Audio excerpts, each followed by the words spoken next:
3부 삶을 풍요롭게 만드는 사람 11장 부와 명성. 지금 우리는 부와 명성이 지배하는 사회에서 살고 있다. 나 역시 많은 부와 어느 정도의 명성을 성취했음을 부정하지 않겠다. 그러나 부와 명성은 내 인생 목표가 아니었다. 그건 평생 열심히 일하고 계속 새로운 기회를 만들기 위해 노력한 결과일 뿐이다. 나는 내가 언제 억만장자가 되었는지 정말 모른다. 제이와 나는 수입이 생기면 곧바로 사업에 재투자했고 우리 자신은 최소한의 돈만 썼기 때문에 정확히 얼마를 버는지 몰랐다. 그러다가 어느 날 문득 와우, 우리 회사가 정말 대단해졌군 하며 놀라기는 했지만 그것은 내가 부자가 되어서 좋다는 감정이 아니었다. 언젠가 근방의 한 대학 총장이 기부를 요청한 적이 있다. 그때 나는 제겐 그만한 돈이 없습니다 라고 말했던 걸로 기억한다. 회사가 꽤 크지 않나요? 라는 총장의 말에 나는 당연히 회사는 크죠. 하지만 저에게는 아직 그렇게까지 큰 금액을 기부할 정도의 재산이 없습니다. 언젠가는 기부하겠지요. 그러나 지금은 수입의 대부분을 재투자하고 있어요 라고 대답했다. 제이와 나는 회사가 번 돈을 우리가 다 써버리지 않았다. 매직 농구단 선수들에게 내가 늘 말하는 지금 있는 돈을 다 써버리고 나서 나중에 후회하지 말라는 원칙을 내 스스로 처음부터 지켰다.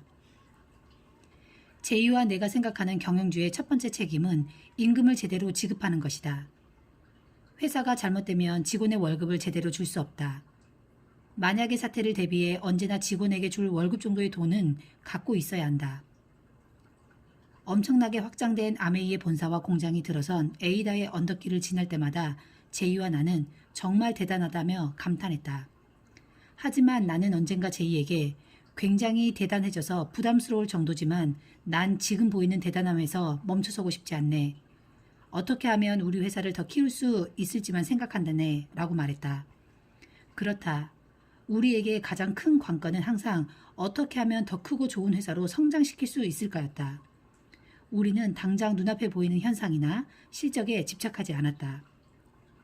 어떻게 하면 더 성장할 수 있을까? 어떻게 하면 이 사업의 기회와 가능성을 더 많은 사람과 나눌 수 있을까?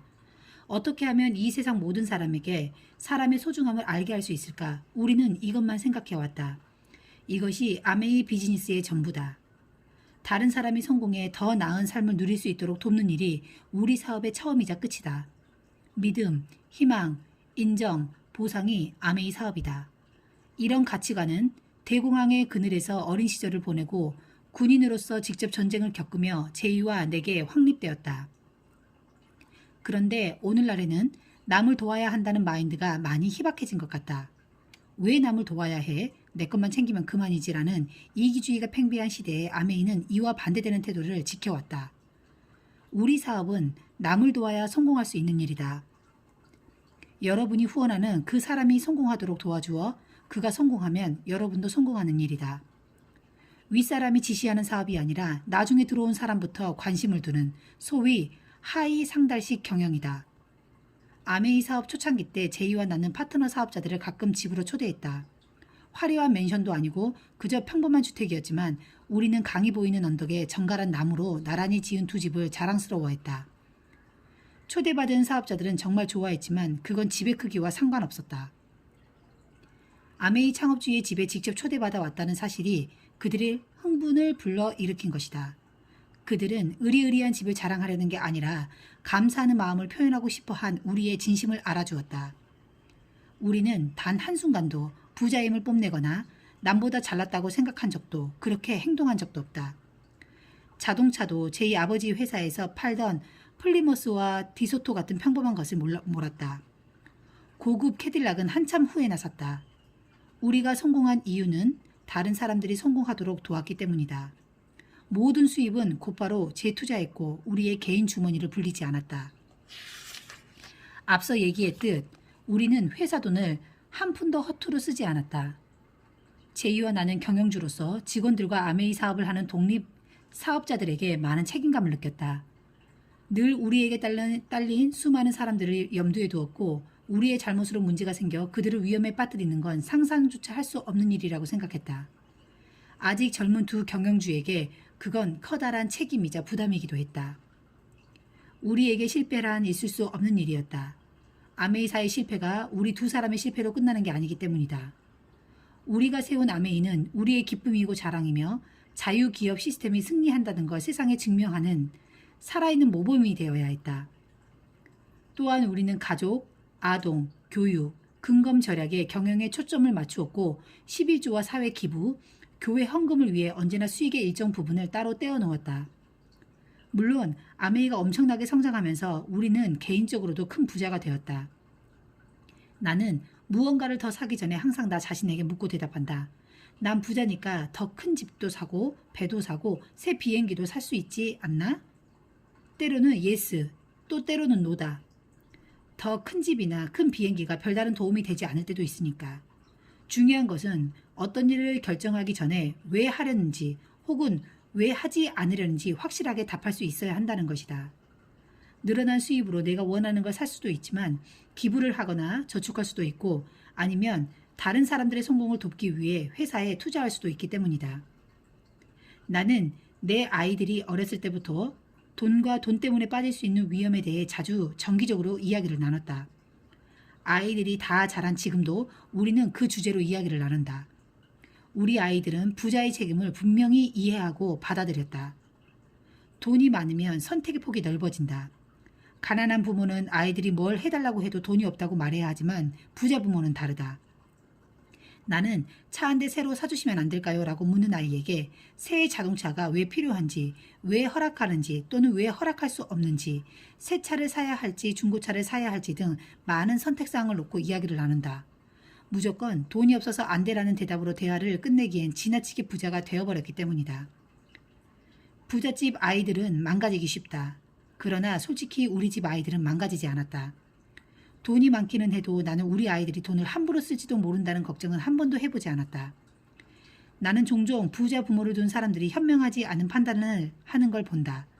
아마도 부모가 그 돈을 어떻게 모았는지 모르거나 자기 힘으로 돈을 벌어본 경험이 없거나 돈을 벌 필요가 없었기 때문일 거라 생각한다. 내 아이들은 모두 우리 회사 공장과 창고, 사무실을 돌면서 직접 일에 월급을 타야 했고 현장에서 아메이 사업도 해보았다.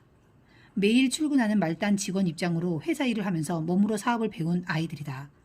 아무도 일하라고 강요한 적은 없지만 아이들은 부모에게 직업 윤리를 배워 알고 있기 때문에 기쁜 마음으로 회사에 다녔다. 나는 아이들이 여름방학 중에 회사에 나가 일할 수 있도록 에이다 본사 가까운 곳에 집도 한 채 샀다. 아이들은 방학 동안 아르바이트를 해서 돈을 버는 다른 친구들과 똑같이 매일 아침 아빠 회사로 일하러 나갔다. 노동의 소중함을 배워 잘 알고 있는데 아이들은 자기 자식에게도 그 가치를 가르쳤다. 우리 집 아이들은 16살이 되면 누구나 집안에서 하는 사업의 어떤 부분이든 참여할 수 있다. 물론 경영상의 직접적인 투표권은 25살이 되어야 주어지지만 그때까지 경영 현장에서 직접 보고 들으며 자기 의견을 제시하기도 한다. 좀 더 구체적으로 말하면 우리 집 아이들은 경영 수업 과정에 참여해 어릴 때부터 부자의 책임과 직업 윤리를 배운다. 부자는 반드시 자신의 부를 어디에 가치 있게 쓸지 결정해야 한다. 결혼할 때 아내 헬렌은 수입이 들어오면 다 쓰고 남은 돈을 헌금하지 말고 우선 11조를 먼저 내자고 했다. 우리는 그렇게 했고 시간이 흐르면서 11조 이상으로 기부할 수 있게 되었다. 재단을 만든 우리는 수입의 일정 부분을 무조건 거기에 모아 기부금으로 쓴다. 모든 기부금은 재단의 예산으로 정확히 운영하기 때문에 지금 내 주머니에 있는 돈이 나간다는 생각으로 아까워하는 일 없이 오히려 더 많은 기부금을 내고 있다. 이제 정말 중요한 질문, 즉 내가 이 많은 부를 소유해도 되는 걸까? 라는 물음이 남아있다. 하나님께서 나와 내 가족에게 돈을 허락하신 것은 즐겁게 쓰면서 풍성한 하나님 나라의 기쁨을 미리 조금이나마 맛보라고, 국가의 경제성장과 사람들에게 일자리를 주는 데 쓰라고, 정말 돈이 필요한 사람들과 나누라는 뜻이라고 생각한다. 우리에게 남보다 더 부자가 될 능력이나 권리가 있어서가 아니다. 그저 하나님이 우리에게 돈을 맡기신 것뿐이다. 따라서 내겐 청지기로서의 특별한 책임과 의무가 따른다. 우선 나는 나보다 남을 위해 먼저 쓴다. 수입이 생기면 무조건 제일 먼저 기부할 금액을 책정하고 남은 돈으로 새집, 비행기, 보트를 산다. 물론 더 큰 집과 비행기가 무슨 필요가 있느냐며 내게 더 많이 기부하라고 종용할 수도 있다. 그러나 본 돈을 전부 남에게 주면 나는 버스를 타고 다녀야 할 것이다. 문제는 돈과 연애에 빠지는 사람에게 있다. 그런 사람은 부자가 되면 안 된다. 언젠가 커다란 헬리콥터를 샀는데 생각해보니 내게 그토록 큰 헬리콥터는 필요가 없었고 소리도 너무 시끄러웠다. 무엇보다 과시하는 것 같다는 생각에 부끄러워진 나는 그걸 되팔았다. 희한한 건 되팔면서 오히려 돈을 벌었다는 것이다. 무엇이든 살 수 있고 또 할 수 있는 돈을 벌면 평범한 사람은 생각지 않아도 되는 많은 부분을 고려해 돈을 쓸 곳을 선택해야 한다. 자기 만족에 빠지기 위해서는 아닌지, 남들에게 뽐내려고 하는 의도는 아닌지 반드시 자문해 보아야 한다. 그렇게 큰 헬리콥터를 산 건 분명 잘못이었고 그걸 깨달은 나는 돌이켰다. 나는 지금도 자가용 비행기를 타고 다닌다. 그러나 기부할 돈으로 비행기를 사지는 않는다. 절대로. 벌어들인 돈을 어떻게 관리해야 할지 결정해야 할 정도로 부자가 되면서 동시에 나는 내게 다가온 유명세를 어떻게 치러야 할지도 배워야 했다. 감사하게도 아메이가 성장하면서 나도 점점 유명인사가 되었고 여기저기에서 연설을 해달라는 요청도 많이 받았다. 사업 초기에 사람들은 우리를 손가락질하고 비웃었다.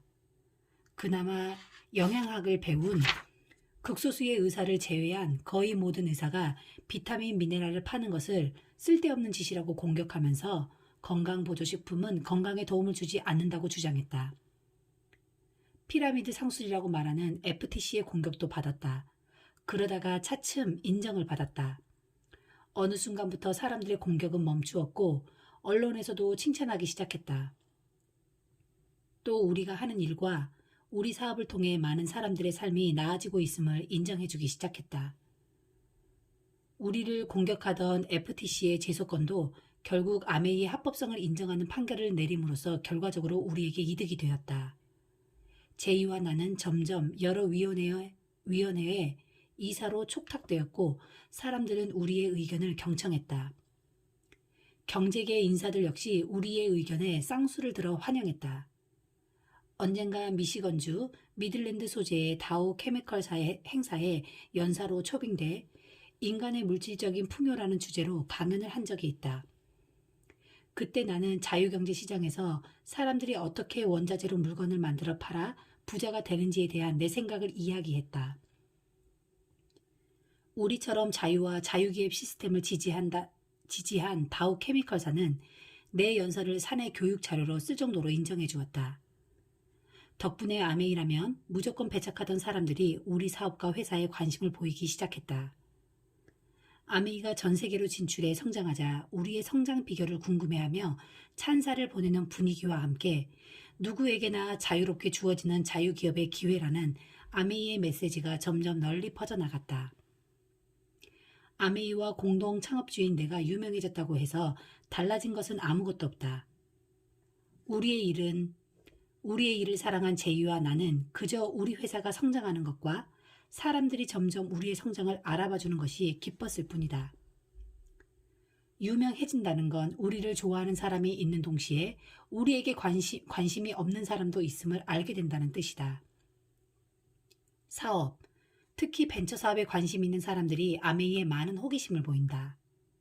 아메이의 독특한 수익 구조는 많은 사람을 놀라게 했다. 다른 사람을 도와야 성공할 수 있는 그 희한한 원리의 사업이 어떻게 그토록 큰 성장을 할 수 있었는지 모두들 궁금해했다. 나는 그랜드 레피즈 일보의 머리 기사에 아메이가 등장하는 것에도 익숙해졌다. 언제부터인가 제이와 나는 지역사회에 경제적, 사회적으로 지대한 공헌을 하는 주요 인사로서 존경을 받았다. 제이 벤 헨델과 리치 디보스라는 이름이 붙은 건물이 줄줄이 들어서면서 우리는 더 이상 피할 수 없는 유명인사가 되었다. 나는 오랫동안 전 세계를 돌아다니며 아메이 사업자들 앞에서 연설할 때마다 받아온 우레 같은 박수갈채와 뜨거운 환영에 대해 어떻게 생각하느냐는 질문을 많이 받았다. 수만 명이 모여 내 한마디를 기다리는 경기장 무대에 엄청나게 근사한 소개 인사와 함께 등장해서 화려한 스포트라이트와 무대를 뒤흔드는 박수갈채를 받으며 연설하는 그건 분명 짜릿하고 멋진 경험이다. 그러나 나는 그런 기분이 내 머릿속까지 지배하지 않도록 노력한다. 사람들이 나를 보고 열광한다고 해서 내가 무슨 연예인도 아니고 나는 그저 하나님의 은혜로 구원받은 한 죄인에 불과하니까. 그러기에 사람들이 나를 보고 환호하며 박수를 쳐주는 순간도 그저 감사한 마음으로 받아들일 뿐이다. 그들이 내게 박수를 보내는 까닭은 아무것도 없이 시작한 자신에게 성공할 기회를 준 아메이에 감사하는 마음을 표현하고자 합니다. 또한 아메이 사업을 하는 사람들은 초청 강사나 연사에게 기립박수로 환영과 존경을 표하는 전통이 있다. 이것은 누구든 무대에 서서 스피치를 하는 사람에게는 최대한 예의를 갖춰 인정해주는 아메이만의 독특한 전통이다. 청중이 아메이 사업자가 아닌 곳에서 연설할 때는 분위기가 다르다. 물론 어디서든 긍정적인 반응을 얻는 건 연사로서 매우 중요하고 기분 좋은 일이다. 그래서 내 말이 끝났는데 기립박수를 치지 않으면 혹시 내 강의가 좋지 않았나 하는 생각도 든다. 반대로 내 연설은 언제나 긍정적이고 친미적인 내용이라 어떤 때는 사람들의 반응이 뜨거워도 늘 듣던 말이 아니라 신선해서 좋아하나? 라고 혼잣말을 하기도 한다. 수많은 정치인과 언론이 늘 미국의 문제점을 들추고 비난하는 말만 들어오던 청중은 좋은 말, 긍정적인 생각, 특히 미국을 칭찬하는 말을 듣고 싶었을 것이다. 좋은 소식을 전하는 내 연설에 뜨거운 반응을 보이는 건 그런 까닭이 아닐까? 아메이 비즈니스에는 뜨거운 칭찬과 인정의 문화가 있다. 조용히 감사패를 전해주는 것으로 끝나지 않는다. 모두 일어나 열렬히 환호하며 박수치고 축하해준다. 어떤 공동체에 속해 있든 관계없이 사람은 누구나 자신이 이룬 일에 대해 칭찬과 인정을 받을 자격이 있다. 하지만 실제로 그렇게 해주는 곳은 많지 않다. 그와 달리 아메이 사업자는 진짜로 일어나 뜨겁게 박수치며 인정해주고 얼싸 안으면서 축하해준다. 제이와 내게는 열심히 일해서 세상에 선한 영향력을 끼치자는 비전이 있었다. 만일 내 책이나 연설이 사람들의 삶에 조금이나마 긍정적인 영향을 끼쳤다면 정말 감사한 일이다. 성공을 원하는 모든 사람에게 성공 기회를 주는 것이 우리의 목표였다. 꼭 비즈니스적인 목적이 아니라 해도 아메이 미팅처럼 삶과 회사, 국가에 대해 긍정적이고 응원해주는 격려의 말과 칭찬이 오가는 모임이 늘어나면 얼마나 좋겠는가. 삶을 바라보는 긍정적인 시각과 태도는 모든 사람에게 필요하니 말이다. 사람들이 내 연설을 좋아하는 이유는 내가 아메이를 성장시킨 스토리에 감명을 받아서이기도 하지만 더 크게는 자기도 꿈을 이룰 수 있다는 자신감을 얻기 때문이라고 본다. 사람은 누구나 칭찬받기를 원하며 잘하고 있고 또 잘할 수 있다는 격려와 응원을 간절히 원한다. 제이와 나는 사람들에게 잘할 수 있다고 격려해주는 것에서 그치지 않고 진짜로 성취할 기회를 주고 싶었다. 모든 사람이 당신은 할 수 있어요 라는 말을 듣고 싶어 한다. 나는 평생 기쁜 마음으로 사람들에게 이 말을 외쳐왔다. 누구든 신문에 자기 이름이 나면 스크랩을 한다. 언제 또 날지 알 수 없어서다. 언젠가 아메이 사업자들이 모인 곳이 아닌 장소에서 처음으로 셀링 아메리카 연설을 했을 때가 생각난다. 당시 나는 혹시 신문에 기사가 나지 않았을까 싶어 신문을 뒤적여 보았다. 하지만 별다른 기사거리가 아니었던지 내가 한 연설 기사는 없었다. 그런데 시간이 흘러 더 성공하고 나자 언론이 서서히 내 연설을 싣기 시작했다. 정말 감사한 일이다. 지금은 언론 매체가 나서서 아메이를 홍보해주거나 대체로 우리를 좋게 평가해준다. 물론 반대의 목소리도 있지만 그래도 괜찮다. 이제 아메이는 유명 기업이 되었고 나 역시 유명해져 우리 회사에서 보도 자료를 내면 언론에서 꼭 다뤄준다. 나는 그것이 내가 평생 열심히 일에 성공했고 또한 다른 사람의 삶에도 선한 영향력을 주어 세상이 그것을 인정해주는 증거라고 믿고 싶다. 내 큰손자 릭이 고등학생이었을 때 할아버지 이름이 너무 많은 건 물에 쓰여 있어서 친구들이 놀린다고 불평한 적이 있다. 그때 나는 이렇게 말해주었다. 릭, 내가 우리 집안에 태어난 건 내 선택이 아니었지. 그런데 우리는 남을 돕는 걸 업으로 해서 성공한 사람들이고 이제 그 성공을 인정받아 언론에도 이름이 나고 건물에도 우리 이름을 붙여주는 거야. 우리가 그 건물들을 세우는데 돈을 냈기 때문이기도 하고 그러니 디보스라는 이름이 붙어 있는 걸 부끄러워할 필요는 없단다. 자랑스러워해도 돼. 릭, 내가 사람들의 입에 좋게 오르내리는 일을 하는 디보스 가문에 태어난 건 오히려 축복이야. 이후로 릭은 두 번 다시 불평하지 않았다. 릭은 이미 20대 청년 시절부터 대단한 일을 해냈다. 특히 릭은 매년 그랜드 레피지에서 열리는 아트 프라이즈 행사를 기획했다. 이 행사는 매년 전 세계에서 수천 명의 예술가가 참가해 작품을 내고 수십만 명의 관객이 직접 투표한 결과를 가지고 등수를 매겨 현금으로 상금을 주는 대단히 인기 있는 이벤트다. 이제 릭은 자신의 이름을 신문과 잡지에 올리는 내가 그때 그 나이 때에 받지 못한 인정을 받는 청년이 되었다. 나는 그런 릭이 정말 자랑스럽다. 칭찬받을 만한 일을 한 사람에게 언론이 칭찬하는 것, 또 무대에 나선 사람에게 열렬한 박수갈채로 환호를 보내는 것은 지속해야 할 좋은 문화다. 내 연설에 박수를 친다는 건 내 생각에 동의한다는 표시지 개인적으로 나를 칭찬하는 건 아니라고 생각한다. 박수를 받는 건 당연히 기분 좋은 일이지만 앞서 말했듯 나는 그 박수가 내 머리끝까지 올라가지 않도록 조심한다. 어쨌든 내 얘기에 공감을 얻는 것은 매우 중요한 일이다. 우리 사업에는 박수를 끌어내는 응원단장이 필요하다. 그래서 나는 기꺼이 응원단장이 되었다. 나는 긍정적인 사람이다. 나는 모든 사물을 긍정의 눈으로 바라보며 무슨 사건이 생겨도 그것의 긍정적인 면에 집중한다. 때로는 너무 비판의식이 없고 잘못을 찾지 못한다고 비판을 받기도 한다. 이건 사실이다. 내 눈에는 남의 잘못이 잘 보이지 않는다. 그 반대로 좋은 점이 먼저 보인다. 그게 나다.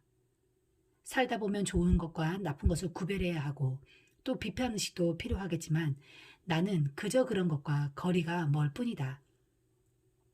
나는 누구에게나 좋은 점이 있고 누구나 가치 있는 생각을 할 때도 있다고 생각한다. 어쩌면 이런 내 태도 때문에 부자도 되고 명예도 얻은 것인지도 모른다. 12장 리치 가족. 가족사업, 정말 멋진 말이다. 가족은 아메이사의 공식 창업 이념 중 하나다. 실제로 대다수의 아메이 사업자가 부부가 함께하는 사업을 진행하며 아이들을 참여시키는 가정도 많다. 제이와 나는 처음부터 우리 사업자들에게 아메이가 가족 사업임을 자랑스럽게 알려주었다. 아메이는 주식시장에 상장되지 않은 개인 회사이기 때문에 경영의 최종 권한이 제이와 내게 있다. 따라서 사업자들은 안심해도 된다. 주식을 소유한 사람들의 회사가 아닌 우리 자신의 회사이므로 제이와 내겐 미래의 관점으로 회사를 경영할 책임이 있고 독립사업자들에게도 우리의 성공 경험에 바탕을 둔 정확한 의사결정과 함께 기독교적 신앙에 기초한 건전한 기업 문화로 직원과 사업자들을 공정히 대한다는 확신을 심어주어야 했다. 지금도 나는 우리 회사를 가족사업으로 운영한다는 사실이 자랑스럽다. 내 막내 아들 덕이 사장이고 제2의 큰아들 스티브가 회장이다.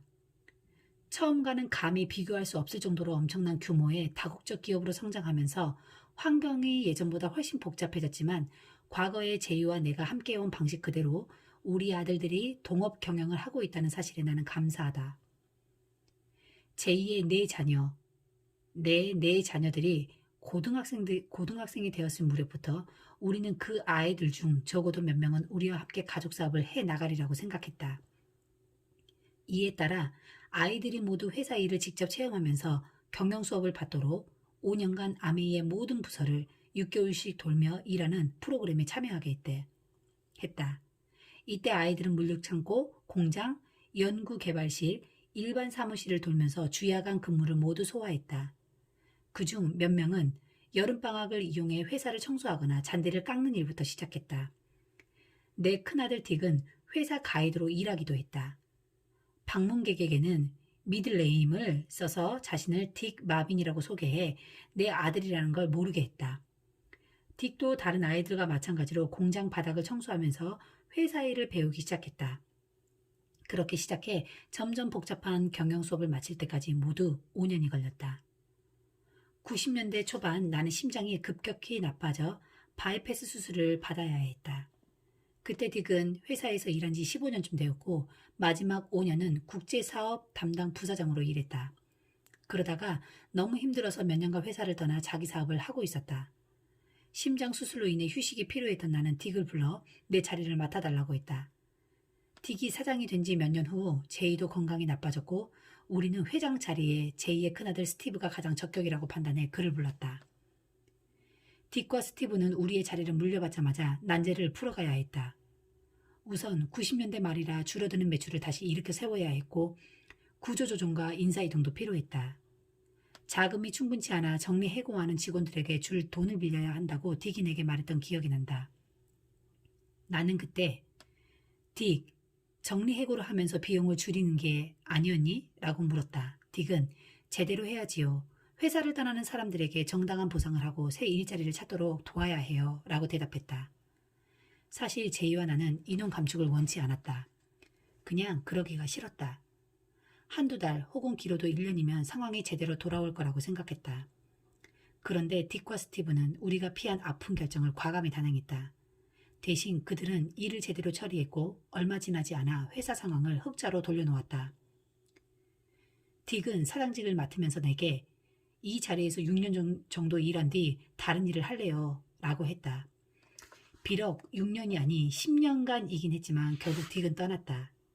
그 무렵 경영 수업을 마치고 벨기에 아메이를 거쳐 영국 아메이를 맡았던 막내 아들 덕이 아시아 태평양 담당 부사장과 아메이 글로벌의 재무담당 이사를 거치면서 딕의 배턴을 이어받을 준비를 마친 상태였다. 내 부름을 받기 전에 시작한 회사를 더욱 키우고 싶어한 딕은 결국 아메이를 떠나 자기 사업으로 돌아갔다. 여러 개의 회사를 차려 아내 베시와 함께 경영하는 딕은 디보스 일가에서 운영하는 아메이와 매직팀 이외의 가족 사업을 총괄 운영하는 RDV사의 회장으로 있다. 딕은 아버지의 사업을 기꺼이 물러받음으로써 가족이 대를 이어 같은 일을 한다는 자부심과 중요성을 다른 형제들에게도 전수해 주었다. 더불어 다른 사업도 가족이 함께할 수 있도록 구조적인 토대를 마련했다. 아마 우리의 가족 사업은 계속 번창할 것이다. 우리 가족의 회사 RDV는 아메이와 매직팀 이외의 사업을 한다는 의미 이상으로 중요한 가족 결속의 장이 되었다. 특히 디보스 가족위원회에서는 모든 자녀와 배우자를 위원으로 선정해 1년에 4차례 정기 모임을 연다. 최근 이 위원회는 우리 가족의 사명과 가치관을 주요 내용으로 하는 가족 헌장을 제정 및 동의했다. 이를 통해 나와 헬렌이 지켜온 삶의 중요한 원칙을 제대로 계승할 수 있을 거라고 믿는다. 디보스 가족위원회는 각자의 자산을 함께 운영하는 방법과 자선사업 방향에 대해서도 많은 토의를 하고 있다. 우리는 3대가 참여하는 가족 대표회의도 만들었다. 여기에는 나와 헬렌, 우리 아이들과 그 배우자들, 손자, 손녀 중 몇 명이 의원 자격으로 1년에 한 번씩 참석한다. 16살이 되면 정식 멤버가 되는데 이때는 모든 가족이 참여하는 환영 행사도 연다. 삼촌이나 숙모 혹은 고모가 해당자를 소개한 후 의원의 임무를 읽어주어 상기시키고 정식 의원으로 인정하는 순서를 밟는 것이다. 이렇게 정식 의원이 된 아이들은 가족 간의 중요한 문제를 토론하는 자리에 참석하고 의견도 낼 수 있다. 그러나 정식 투표권은 가족 대표회의 의원으로서 임무를 충실히 수행했다는 조건 아래 25살이 되어야 주어진다. RDV사를 통해 우리는 손자, 손녀, 손녀들에게도 경영 원칙과 리더십, 팀워크를 가르치는 프로그램을 운영해 우리 가족이 지켜나가야 할 가치관과 전통이 다음 세대로 이어지도록 하고 있다. 나는 나와 내 아내가 평생 지켜온 소중한 가치가 내 자식과 손자들뿐 아니라 그 다음 세대까지 이어지기를 원한다. 손자들 중에도 아메이에서 일하는 것에 관심이 있는 아이들이 있다. 정말로 원한다면 4년제 대학을 마치고 일단 다른 회사에서 몇 년간 일한 경험이 있어야 아메이에 구직 신청을 할 수 있다. 가족 사업이라는 개념을 이토록 중요시하는 까닭은 가족 자체가 내겐 굉장히 소중한 존재이기 때문이다. 내가 태어나 자란 가족, 나와 헬렌이 함께 이룬 가족, 그 가족의 가족까지 내게는 아주 소중하다. 따뜻하고 사랑이 넘치던 어릴 적 내 가족 이야기를 여러분은 기억할 것이다. 나를 만들어준 존재는 바로 내 가족이다. 그렇게 행복하고 값진 경험을 하며 자라게 해준 내 가족 같은 가족의 남편과 아버지가 될 수 있었던 건 참으로 축복이다. 내가 평생의 동업자 제이벤 앤델의 차로 등굣길 카풀을 시작할 즈음 나는 평생의 동반자 헬렌을 만났다. 1946년 어느 선선한 가을날 나는 한 친구의 차를 얻어 타고 그랜드 레피지의 남동쪽 마을을 지나고 있었다. 그때 마주 걸어오던 예쁜 여학생 2명을 보았다. 내 친구는 그 여학생들이 우리 학교 학생이라 잘 안다면서 우리 차에 태워주겠다고 했다. 여학생들은 집에 거의 다 와도 걸어가도 된다고 사양했지만 우리가 계속 권하자 차에 탔다. 그들과 함께 간 거리는 한 블럭밖에 안 될 정도로 짧았다. 내려줄 때 그중 한 소녀가 예의 바르게 감사하다고 말하고는 먼저 가버렸다. 나는 남아있던 여학생에게 그녀가 누구인지 물어보았고 그 여학생은 내 교과서 위에 헬렌 벳 비셉이라는 이름과 함께 전화번호를 적어주었다. 나는 그 교과서를 아직도 가지고 있다. 그런데 고백할 건 내가 헬렌의 전화번호를 다른 친구에게 주고 대신 전화하게 했다는 사실이다. 어쨌든 우리는 서로를 알게 되었지만 그런 뒤에도 몇 년이 흘렀다. 제이와 내가 항공조종 강습을 시작한 지 몇 년이 지난 어느 날 드디어 내가 직접 헬렌에게 전화를 했다. 시간이 많이 흐르긴 했지만 여전히 연락이 닿는 친구들을 통해 헬렌에게 전화해 만나자고 한 것이다. 우리의 첫 데이트는 햇살이 눈부신 어느 일요일 오후 내가 모는 비행기 안에서 이루어졌다.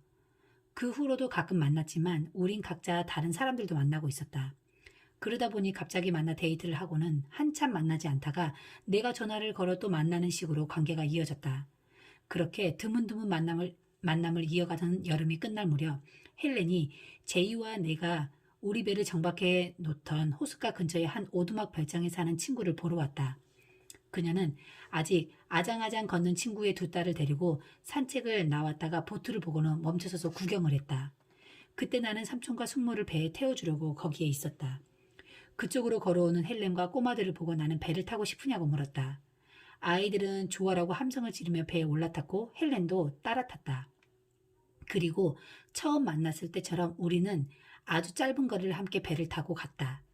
이미 삼촌 부부를 태워주었기 때문에 연료가 다 떨어져 연료를 채우는 곳까지 갔다가 바로 돌아왔다. 그날 이후 나는 헬렌이 다시 보고 싶어졌다. 그런데 이번에는 진짜로 사랑에 빠졌다는 걸 느꼈다. 결국 그 애가 저물어갈 때쯤 우리는 결혼 이야기를 하는 사이로 발전했다. 그때는 아직 목사님이나 다른 믿을 만한 전문가에게 결혼 상담을 받는 시절이 아니라서 누군가의 조언을 받진 않았지만 우리는 서로가 서로에게 잘 어울리는 사람임을 알고 있었다. 무엇보다 서로 사랑했을 뿐 아니라 둘 다 크리스천이었고 가정 환경이나 성장 배경도 비슷했다. 그렇게 우리는 흔들리지 않는 뿌리 위에서 서로의 재능과 성격을 신뢰하며 같은 인생관을 나누는 부부가 되어 60년을 함께 살아왔고 지금도 서로 믿고 사랑한다. 우리에겐 4명의 사랑스럽고 자랑스러운 아들, 딸이 생겼고 그들도 축복 속에 결혼해 16명의 손주와 2명의 예쁜 증손녀까지 생겼다. 어떻게 그 많은 아이가 하나같이 훌륭하게 자랐는지 생각하고 또 생각해도 그건 오로지 주님이 우리가 맡은 부모 역할에 부어주신 축복이라고 밖에 달리 할 말이 없다. 나는 그 역할을 담당한 헬렌에게 모든 공을 돌리고 싶다. 밤낮없이 바쁘게 돌아다니며 일하느라 집을 많이 비운 나를 대신해 아이들을 돌본 헬렌의 노력 덕분에 우리 아이들은 모두 똑똑하고 근면하며 넉넉한 성품을 갖춘 훌륭한 어른으로 성장했다. 아이들이 자랄 때 내가 한 일 중 으뜸은 한 해 일정을 짤 때 반드시 가족의 날을 정해 꼭 지키려 한 것이다. 생일, 학교 행사, 운동 경기 그런 날짜는 미리 스케줄에 넣어 빠지지 않게 했고 휴일에는 우리 가족뿐 아니라 친척들도 함께 모여 즐거운 시간을 보냈다. 우리에게 가족은 굉장히 소중한 존재였기 때문에 모든 일을 가족이 함께 했고 가급적 많은 시간 동안 같이 있으려고 노력했다. 따라서 나는 처음부터 골프를 하지 않았다. 아이들이 어릴 때 골프를 함께 할 수 없는 운동이기 때문이다. 당시 내 또래 아이들은 토요일이면 혼자 또는 친구들과 어울려 골프를 치러 가는 게 대세였다. 하지만 내게 골프는 토요일 아침마다 가족을 떠나는 행위였고 나는 그렇게 할 수 없었다. 그래도 항해만큼은 여전히 좋아했다. 예전에 제이와 함께 떠난 보트 여행에서 실패했음에도 불구하고 말이다. 1960년대 중반에 어느 날 헬렌과 나는 둘만의 주말을 즐기기 위해 미시건주 소카덕 강에서 작은 보트를 빌린 적이 있다. 이틀째 되던 날 밤 보트의 발코니에 앉아 있는데 어떤 배가 이미 꽉 찬 부두로 진입하려고 들어오는 게 보였다. 놀란 나는 벌떡 일어나 줄 묶는 걸 도와주었다. 작업을 도와주던 중에 나는 그 배 주인이 남자 3명이고 배를 팔려고 내놨다는 걸 알았다. 좋은 기회다 싶어서 나는 배의 아래 위를 찬찬히 훑어본 뒤 배의 성능이 어떤지 등을 물었다. 나는 배로 돌아와 헬렌에게 그 이야기를 했다. 아내는 내가 항해를 좋아한다는 걸 알고 있었기에 언젠가는 배를 사자고 했지만 이렇게 갑자기 그런 기회가 올 줄은 몰랐다고 했다. 그저 하루 이틀 휴가를 즐기려고 온 우리 부부에게 갑자기 우리 인생을 획기적으로 아주 신나게 바꿔놓을 결정을 해야 하는 순간이 온 것이다. 일단 선주들과 시승 날짜를 잡고 나서 우리는 그날을 손꼽아 기다렸다. 마침내 디데이가 왔다. 우리는 아들 둘을 데리고 부두로 도착했지만 파도가 치는 호수를 보자 금방이라도 토할 것 같았다. 선원들은 아무렇지도 않은 표정으로 파도의 높이가 무려 10피트, 약 3미터라고 말했다. 걱정하는 아내와 놀란 아이들 때문에 나는 도무지 아무렇지 않을 수가 없었다. 우리가 배에 올라타 낡아빠져 헐렁거리는 구명조끼를 입자 선원들이 시동을 걸었다. 여기까지는 괜찮았다. 그런데 우리가 배에 타자마자 배가 호수에 파도 꼭대기까지 밀려 올라갔다. 헬렌은 배의 높은 쪽에 주저앉아 한 손으로는 손잡이를 다른 한 손으로는 아이들을 붙잡았다. 아이들에게는 갑판으로 올라와 서로 절대 떨어지지 말고 꽉 붙들고 있어야 한다고 단단히 일러둔 상태였다. 그런데 선원들이 물결치는 파도에 이리저리 흔들리는 배를 신나게 몰며 자기들끼리 모험을 즐기고 있는 게 아닌가. 간신히 한 바퀴를 돌고 부두로 돌아왔을 때 남자들은 과연 헬렌이 어떤 반응을 보일지 무척 궁금해했다. 배를 사면 공동 주인이 될 내 아내는 불행하게도 그 시승이 즐겁지 않아 보였기 때문이다. 놀랍게도 헬렌은 운명을 기꺼이 받아들이겠다며 가족이 모두 좋아할 테니 허락하겠다고 했고 그날부터 우리 가족은 그 배의 주인이 되었다. 그날의 결정은 우리에게 기대하지 않던 많은 긍정적인 결과를 주었고 또 계속 주고 있다. 참으로 우연찮게 배를 탔지만 그때부터 항해는 우리 가족 모두가 함께 즐기는 최고의 스포츠이자 팀워크를 연습하는 장소가 되었다. 공간이 좁아 자기 옷이 바닥에 떨어지면 얼른 주워야 다른 사람이 걸려 넘어지지 않았고 침대도 재빨리 정리해야 앉을 자리가 생겼기 때문에 모두 부지런히 움직여야 했다. 우리 아이들은 배를 타면 청소나 정리는 스스로 알아서 해야 한다는 걸 금방 배웠고 배 안에는 물론 밖에서도 그렇게 하기 시작했다. 매일 아침 갑판을 청소하고 난간도 깨끗이 닦아 반짝반짝하게 만들어야 비로소 출항할 수 있었다. 또한 개도 데리고 나가 용변을 보게 해야 했다. 물론 우리는 키우던 개도 배에 태웠다. 우리 가족은 보트를 타고 남들이 하지 않는 방법으로 많은 일을 했다. 매해 여름이면 3주 동안 미시곤호에 배를 띄우고 서부 해안까지 이어지는 각 항구를 돌며 항해를 했다. 보통 하루에 50마일 정도씩 갔다. 아이들은 오후 2시만 되면 지겨워하며 내려서 놀고 싶어 했기 때문에 나는 언제나 아침 일찍부터 출발을 서둘러야 했다. 파도가 없어 잠잠한 날에는 뱃머리에 둘러앉아 아이들에게 난간에 니스칠을 하기 전에 샌드페이퍼로 가는 법을 가르쳐 주었다. 우리 배는 나무보트였는데 난간의 칠이 많이 벗겨져 손을 봐야 했다. 아이들은 항상 아빠를 도와주었다. 목적지에 도착하면 우리는 배를 묶어놓고 동네를 돌면서 산책도 하고 공놀이도 하고 아이스크림이나 사탕을 사 먹으면서 즐거운 시간을 보냈다. 우리 아이들은 아직까지도 그때의 추억을 회상하며 펜트워터, 화이트레이크, 루딩턴, 릴랜드, 프랭크포르트, 샤를르부아, 피토스키, 하버 스프링스 등의 항구 이름까지 훤히 기억하고 있다. 한 지점에서 다른 지점으로 가는 여정을 통해 아이들은 미리 계획하고 준비하는 것이 얼마나 중요한지 배울 수 있었다. 자칫 출발이 늦은 날 오후 안개나 악천후를 만나면 서둘러 출발해서 제 시간에 다음 목적지에 다다를 수 있어야 날씨가 나빠져도 걱정 없이 잠자리에 들거나 온 가족이 오붓이 모여 앉을 수 있음을 깨달은 것이다. 우린 그렇게 둘러앉아 그날 있었던 일이나 내일의 계획, 어떻게 배를 몰지, 다음 등대는 어딘지 등을 얘기하며 도란도란 즐거운 시간을 보냈다. 리더를 본 적은 많지만 리더십을 가르치는 경우는 거의 못 봤다. 리더가 되는 과정은 학교 교육과정의 하나로 넣어 점수로 채점할 수 있는 과목이 아니다. 우리 아이들은 자라면서 자연스럽게 리더십을 몸에 익혔다. 리더십은 이론이 아니라 실제 체험으로만 습득이 가능하다. 사업을 하다 보면 어느 순간 자신에게 한 번도 있었다고 생각한 적 없는 리더십을 발휘하는 사람들이 많다. 다행히 내 아이들은 훌륭한 리더로 자라주었다. 어려움을 극복한 리더 이야기를 직간접적으로 접하면서 가랑비에 옷 젖듯 조금씩 우리 아이들도 리더로 변할 것이다. 13년간 아메이 경영에 몸담은 아들 대는 퇴임 전 마지막 13개월 동안 아시아 태평양 지역 담당이사로 도쿄에서 가족과 함께 아메이 사업자 담당 업무를 마쳤다. 그리고 새로운 길을 찾아 과감히 회사를 떠나 미시건 서부 지역에서 수십 군데 이상의 지점을 갖춘 대중 자동차 및 스포츠카 딜러 회사를 성공적으로 운영하고 있다. 또 그는 마이너리그 하키팀의 구단주이기도 하고 최근에는 가족을 대신해 올랜도 매직팀 운영을 맡고 있는 다재다능한 비즈니스맨이다. 큰딸 셰리도 회사에서 직접 경영을 배운 후 5아이를 키우면서도 아티스트리 화장품 브랜드 부사장을 거쳐 올랜도 매직팀을 몇 년간 운영했다. 그뿐 아니라 아메이의 모기업인 알티코와 아메이 이사회의 이사직을 역임했고 모교인 호프 칼리지의 기금관리 책임자로 일하기도 했다. 셰리는 누가 봐도 당당한 리더다. 며느리들도 대단한 리더다. 큰며느리 배시는 국내 국제를 아우르는 정치적 리더십으로 미국 전역의 외교 기회 확대에 기여하고 있다. 파멜라는 패션 산업에서 성공적으로 자리매김하는 중이고 마리아도 서부 미시건 활성화를 위한 다양한 공동체 활동에 열성적으로 참여하고 있다.